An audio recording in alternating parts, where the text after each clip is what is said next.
A very, very wonderful morning po sa inyong lahat, guys. Kahit na tirik ang araw, welcome po kayo sa aking channel sa Lemon TV Vlog.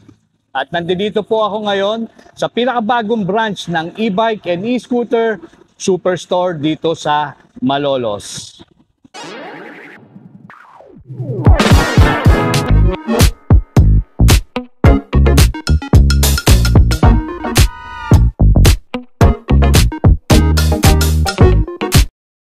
And guys, hindi lang bago ang kanilang branch dito sa Malolos, kundi pati ang kanilang store name, binago rin nila.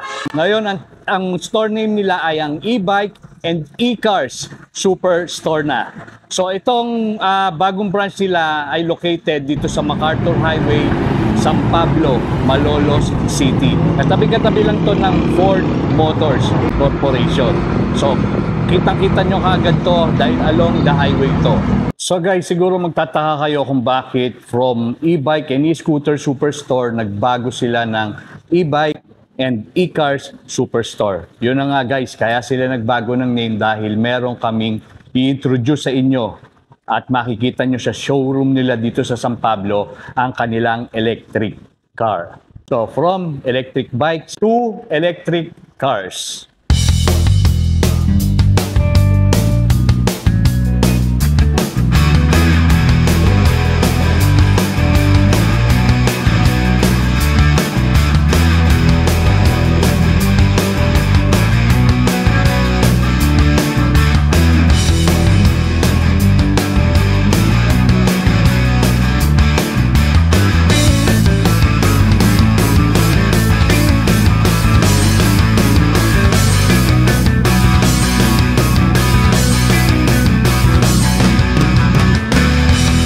So guys, e-bike and e-scooter superstore and Anis Electric Cars introduces the first of its kind, the VZ4X by Toyota Motors Corporation.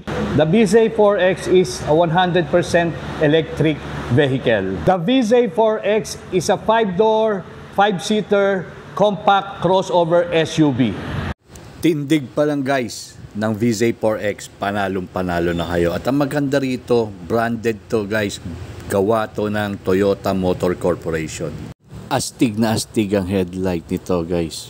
Pati na rin yung kanyang buong harapan, grills, wala na kayong hahanapin pa. Panalong-panalo talaga yung dating niya rito. So guys, na automatic din nagpo-fold itong kanyang side mirror. Tapos ang size ng gulong, R18. Tapos lahat na yung brake system niya is disc brake. So ito guys yung interior appearance ng VZ4X. So guys, ito yung driver's seat niya at napaka-elegante ng kanyang sa mga sidings, ano, leather ito. Tapos nandito yung kanyang mga power windows, yung kanyang control.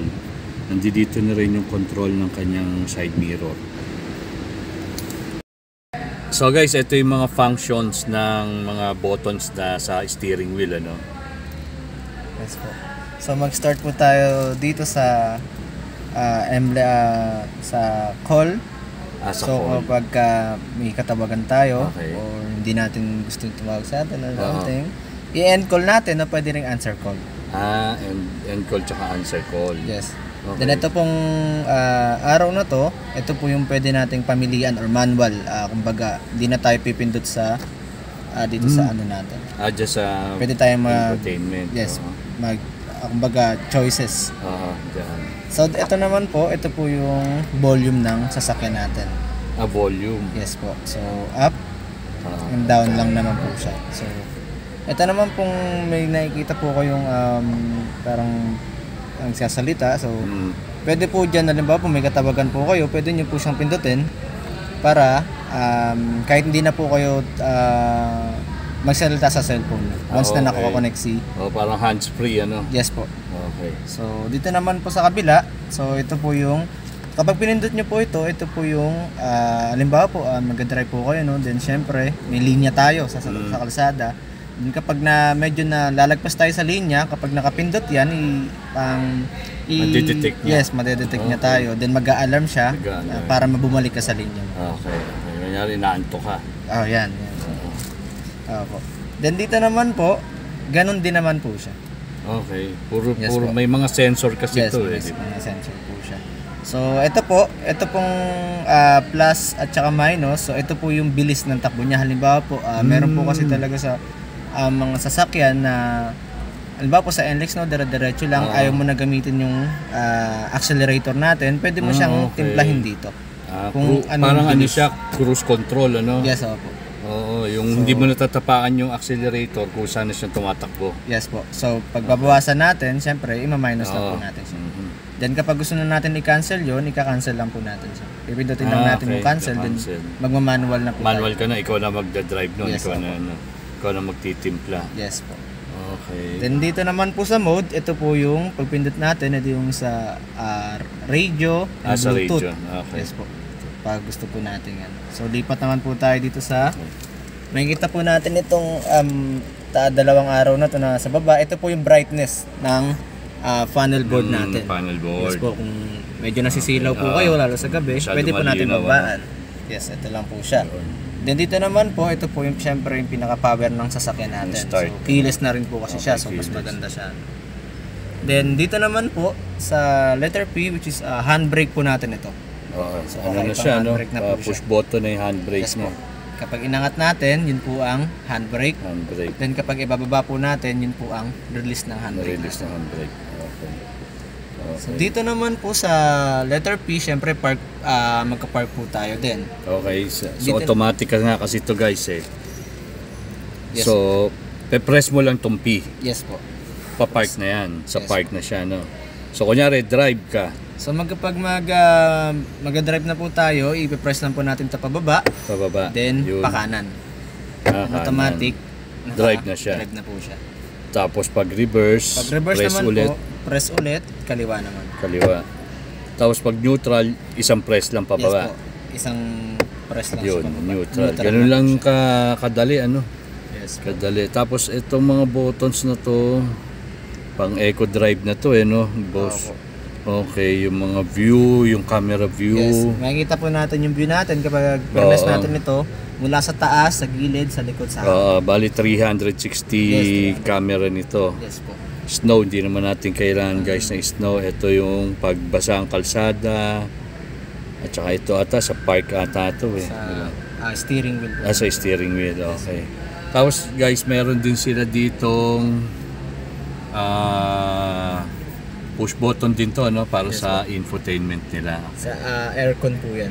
Sa aircon to, ito. Ito po yung temperature. Okay. Ito yung lakasan at hinaan ng aircon natin. Okay. Kung papansin nyo guys, wala tong globe compartment kasi meron na siyang compartment dito sa ilalim, no?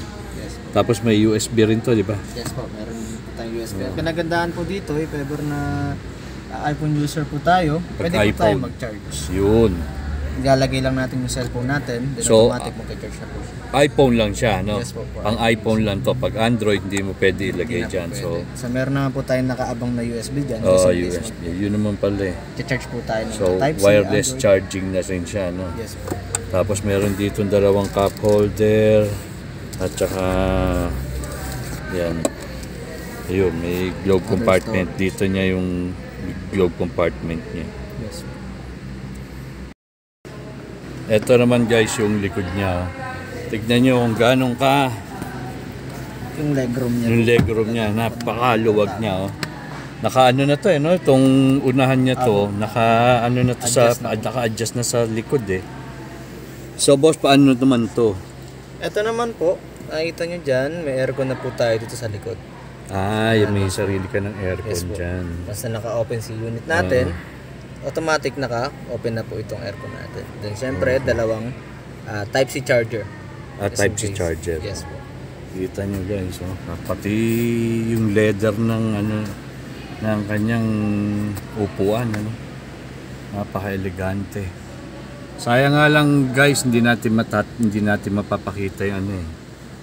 Yes po. Itong, pareho ba to? Itong dalawa na to? Yes po. Bumubukas. Oh, yung kanyang sunroof, oh. Dalawa. Po. Kasi mga Bluetooth po nito, JBL na po. JBL na. Tapos parang ano ata to guys, parang Shamang speaker. Yes, po. Oo, parang siya. Opo. Shamang speaker nito guys, oh. Sa bawat ano, talagang mabibingi ka sa ganda ng tunog. JBL ang Yes po, ano nito. buo ang tunog. Buong-buo ang tunog nito. Aside doon guys, yung compartment nito, na ibababa pa to sa boss, di ba? Yes po. Ito guys, oh. Yan. Yun, no. Ganyan kalaki yung compartment na dito sa likod.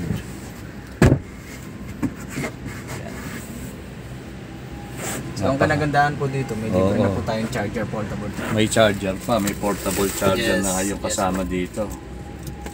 So, Ayos na ayos to, oh. Tapos, kung dalawa lang naman kayo sakay, pwede nyo gawin kama to, eh. opo. Matipid, di na kayo papasok sa Camping. hotel. Ay, este, sana. Bossing, maraming salamat, ah. Guys, automatic na rin yung kanyang pinto sa kanyang compartment sa likod. Push button din to kapag isasara. Push button na rin kapag bubuksan. So madaling-madali na lang para kung halimbawa may mga dala kayong gamit, by just pressing the button, mag-o-open to at magsasara din.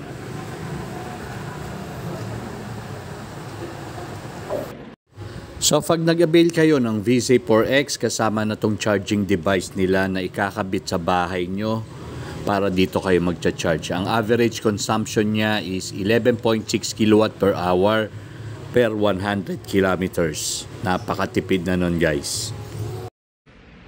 So guys, the VZ4X ay gawang Toyota Motor Corporation. This is a 2024 model at ang range niya is 615 kilometers sa isang fully charged na battery. Ano siya? Automatic transmission din siya. Ang horsepower niya is 204 horsepower. Tapos ang motor niya is front wheel drive. Ang VZ4X Max ay may SRP na 2.680 or 2,680,000 pesos. So guys, that's it for today. Sana kung gusto nyo, kung malapit lang kayo dito sa Malolos, pwede nyo bisitahin itong kanilang physical store dito sa San Pablo E-Bike and E-Cars Superstore dito sa San Pablo, Malolos City. Along MacArthur Highway lang to, katabing-katabi lang siya ng Ford. Pwede nyo bisitahin ang kanilang Facebook page, Anis Electric Cars Bulacan. So guys, invite ko lang kayo na follow me on my Facebook page, Lemon Ruscha. Meron din po akong TikTok account at Lemonade Ruscha. And please subscribe to this channel, Lemon TV Vlog. I'll see you again on my next video. Bye for now.